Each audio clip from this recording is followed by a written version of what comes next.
Hi everyone, welcome to my channel Mother's Creed, your faithful parenting sidekick. I am Priya and today I'm gonna talk about the most important thing that you should keep in mind if you are planning a pregnancy. So let's start.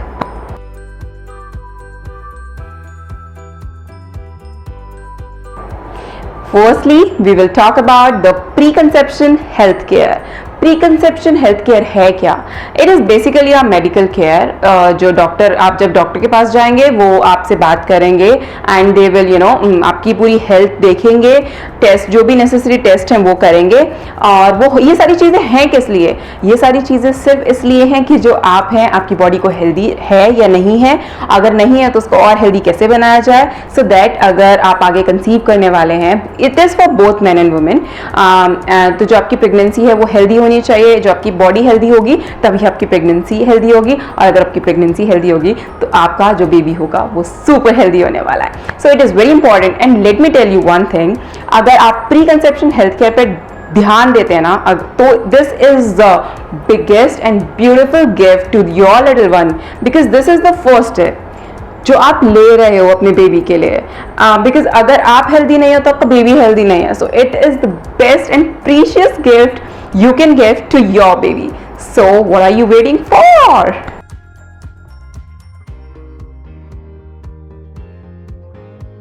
Next is medical condition. आपकी medical condition अभी है क्या? I mean अगर आपको कोई disease है जैसे कि थायराइड, डायबिटीज़ या हाई ब्लड प्रेशर, तो आई सजेस्ट यू प्लीज़ अपने डॉक्टर से बिल्कुल हाइड मत कीजिए। उनको जो भी आपकी हेल्थ इश्यूज चल रहे हैं उनको बताइए, सो दैट वो आपकी हेल्प करें और उनको जितना जल्दी हो सके कंट्रोल करें। बिकॉज ऐसी बहुत सारी डिजीज़ होती हैं हमारी जिनकी वजह से हम कंसीव नहीं कर पाते, बेसिकली PCOD, तो उसमें थोड़ी दिक्कत आती है। तो इट्स वेरी इंपॉर्टेंट कि उनका पहले ट्रीटमेंट किया जाए और वो कंट्रोल में हो। अगर आपका हाई बीपी है वो कंट्रोल में होना चाहिए, बिकॉज आगे जाके और आपको कॉम्प्लिकेशंस हो सकती हैं, प्रॉब्लम हो सकती हैं। तो इसलिए इट इज़ वेरी इंपॉर्टेंट कि जो आपकी मेडिकल कंडीशन है आप उसके बारे में डॉक्टर से बात करें।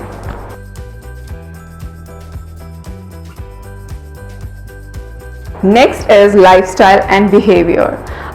Talk to your doctor or any professional counselor if you want. अगर आप स्मोक करते हैं, आप अल्कोहल लेते हैं, या फिर आप किसी अब्यूजिव एनवायरनमेंट में रहते हैं, या जो भी आपके आसपास एनवायरनमेंट है वो बहुत टॉक्सिक है and you are feeling stressful, या फिर मतलब किसी भी टाइप की अगर आपको प्रॉब्लम है तो आप इन प्रोफेशनल काउंसलर से बात कर सकते हैं, अपने डॉक्टर से बात कर सकते हैं। They will help you in the treatment, they will support you and they will make sure कि जो आपकी पूरी बॉडी है वो एक हेल्दी बॉडी, फिट बॉडी हो, और ताकि आगे आपकी प्रेगनेंसी में कंसीव करने में कोई प्रॉब्लम ना हो।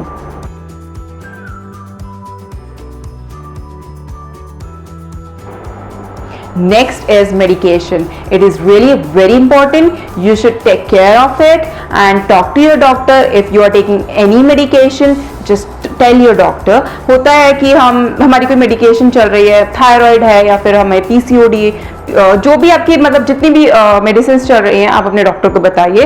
बिकॉज मोस्टली प्रेगनेंसी में अगर हम कोई मेडिकेशन लेते हैं तो सर्टेनली वो कहीं ना कहीं हार्म करती हैं एंड बेबी को और हमारी बॉडी को भी उसमें बर्थ डिफेक्ट भी हो सकते हैं। तो it's better talk to your doctor. जो भी आप अगर अभी अपने डॉक्टर से बात करेंगे तो कंसीव करने के टाइम तक वो आपकी मेडिसिन हो सकते हैं कम करा दें या चेंज करवा दें, बिकॉज बहुत सारी मेडिसिन ऐसी होती हैं जिन्हें लेने से कंसीव करने में भी प्रॉब्लम होती है। तो it's better you talk to your doctor and ask him whether to stop or to continue or whatever.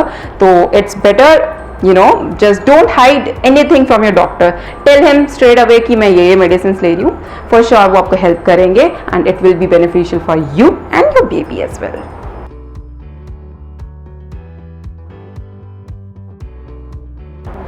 Next is take 400 mg of folic acid every day. I'll suggest अगर आपकी body में enough folic acid है तो आपको 1 महीना पहले लेने से शुरू कर देनी चाहिए कंसीविंग से। एंड इफ आपको लगता है, आपको पता है कि आपकी बॉडी में फोलिक एसिड कम है, तो आई सजेस्ट कि कंसीव करने से 3 मंथ्स पहले आप फोलिक एसिड लेना शुरू कर दें। एंड होता क्या है फोलिक एसिड से? Folic acid is very important because जो आपका बेबी है, जो उसकी डेवलपमेंट होगी ब्रेन और स्पाइन की, वो फोलिक एसिड अगर कम होगा तो उसे अफेक्ट कर सकती है। तो it's better to take folic acid well in advance and please consult your doctor as well.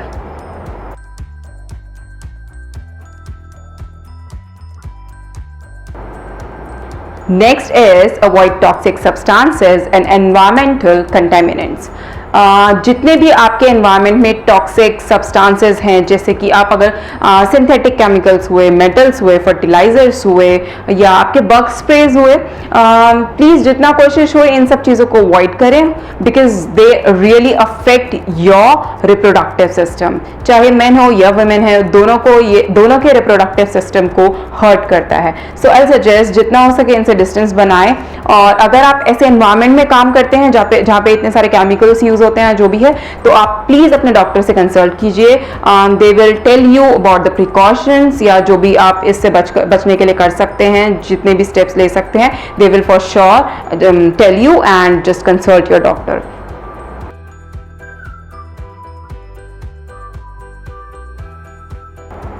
And next, reach and maintain a healthy weight. It is really very important. If you are overweight, then it is a problem, because इतनी सारी high risk diseases होती हैं, जैसे कि diabetes, type 2 diabetes कह लीजिए, या फिर थायराइड, या फिर आपका high blood pressure and lot more.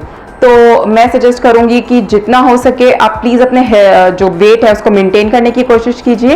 And if you are underweight, वो भी एक प्रॉब्लम है, बिकॉज अंडर वेट में भी आपकी बहुत सारी जो हाई रिस्क डिजीजेज हैं वो होने का खतरा है. तो ये एक दिन का कुछ मैजिक नहीं है कि आप एक दिन हेल्दी खाएंगे या एक दिन आप फिजिकल एक्टिविटी करेंगे तो आपका वेट जो भी है हेल्दी हो जाएगा. नो. तो आई सजेस्ट यू प्लीज आज से ही, इनफैक्ट अभी से ही हेल्दी डाइटिंग और फिजिकल एक्टिविटी शुरू कीजिए. थोड़ी बहुत ही सही स्टार्ट तो कीजिए एटलीस्ट, ताकि आपका जो हेल्दी वेट है, जो आपका बैलेंस वेट होना चाहिए, आप उस तक पहुंच जाएं. और वो आपको कैसे पता चलेगा कि आपका हेल्दी वेट है? Just go to your doctor. हो सके तो आप घर में भी कैलकुलेट कर सकते हैं. It is very easy. आपको अपना BMI पता होना चाहिए. एंड अगर नहीं कर सकते हैं, तो जब आप अपने डॉक्टर के पास जाएंगे, आप सिंपली उनसे पूछिए, वो आपका BMI कैलकुलेट करेंगे, and they will tell you whether you are underweight, overweight, और you are perfect. So just eat healthy, stay healthy, and physical activity, it is really very important.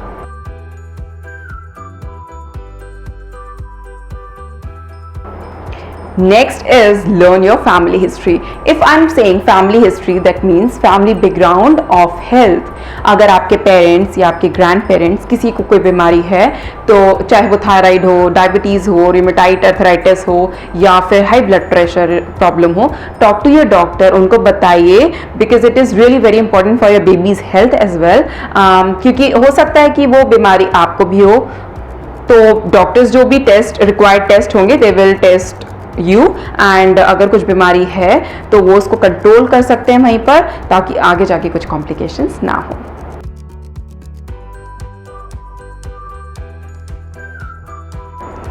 So, are you ready for the change?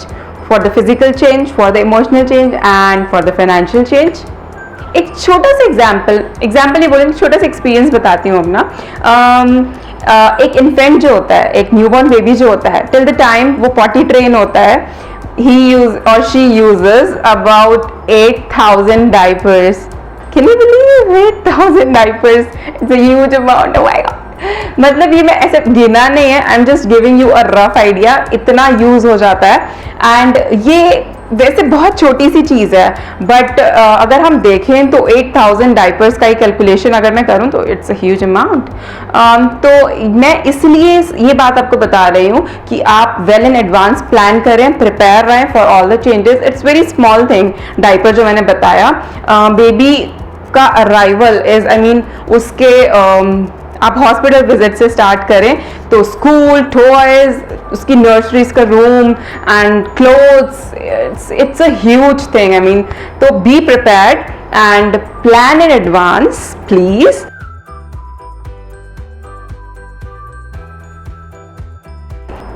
Last thing I want to say is don't stress please. चाहे वो smoke की बात हो कि मैं कैसे छोड़ूंगा या कैसे छोड़ूंगी, या फिर अल्कोहल की बात हो, इट्स रियली नॉर्मल थिंग, सबके साथ होता है. एंड ट्रस्ट मी, डॉक्टर्स और प्रोफेशनल काउंसलर की हेल्प से आप आराम से सारी चीज़ों से डील कर सकते हो, चाहे वो वेट प्रॉब्लम हो या आपका और कोई प्रॉब्लम हो. एंड एक और चीज़ मैं बोलना चाहूँगी, don't rush to the doctors. Don't think कि we are trying since last 3 months or 4 months or 1 month and we are not getting pregnant, so we should visit a doctor, there must be some problem. No, don't go for it too early. Don't go for adoptions, IVF and all. I'll suggest you just wait for a year at least, okay? And don't be so stressed. Please take care. Take care, and parenthood is really an amazing journey. So you're gonna enjoy for sure, and prepare yourself well in advance. Take care. Bye bye. Love you and meet you soon. If you really like my video, please like and subscribe my channel, and if you don't like, please tell me that also. Comment below, and thanks for watching my video. Bye bye.